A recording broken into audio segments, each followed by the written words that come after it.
Hi, my name is Troy Guth. I'm one of the ministers here at First Baptist Church of Lavernia. And for this project, I'm drawing on one of the books that is amazingly historically accurate, and it's the Bible. And we're going to be talking about the story of the prophets of Baal, the 400 plus prophets, versus the one solitary prophet of the Hebrew God Yahweh, and that prophet's name is Elijah. So the nation of Israel was under a severe famine at the time, and so the king of Israel, Ahab, was talking to the prophet Elijah, and Elijah told him, "How long are you people of the nation of Israel going to waver between two opinions?" And he challenged him, "Bring all of the 400 plus prophets of Baal, and I'm the only prophet left of God, and we're going to have a debate of sorts, and we're going to prove which God is real and which God answers his people when they call upon him." So he challenged them, to all the people of Israel, to meet up on the top of a mountain, Mount Carmel. And they built two altars.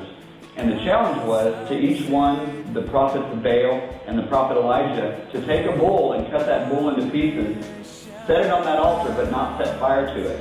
And they were to each pray to their God, and the God who answers by raining down fire on that altar, on the sacrifice on that altar, that is the real God.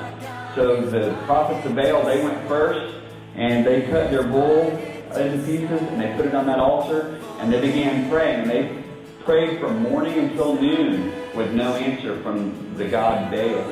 And at noon, Elijah began to taunt them. He said, "Maybe you guys aren't being loud enough. Maybe your God is on vacation. Surely he's a God who listens to his people.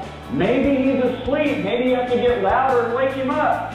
Still nothing. They began cutting themselves with knives and swords and spears, as was their custom of the day, and their blood flowed freely. And finally, at the end, when they gave up, Elijah said, "Okay, me by myself, I'm going to take my bull, I'm going to cut it up into pieces and place it on the altar."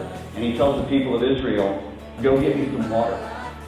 And they bring him back jars of water, large stone jars. And they began pouring all of the water all over this bull to get it completely saturated. The wood all around the altar was soaked, soaking wet. And they had dug a trench around that altar, and there was so much water that was poured on it that even that trench was full of water.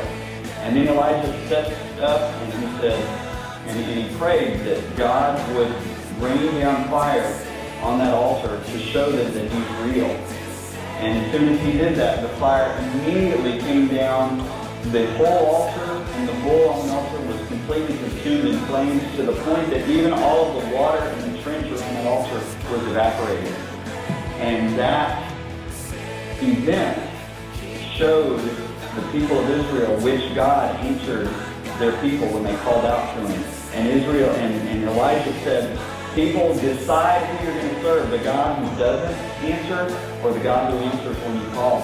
And then as Elijah was commanded by God to have the false prophets of the false God of Israel, to have them put to death, Elijah called upon the people of Israel to round up those gods who had led that nation astray, led them into a severe famine, and take those prophets and have them put to death at the end of this debate, which became one of the classic duels in all of the Bible.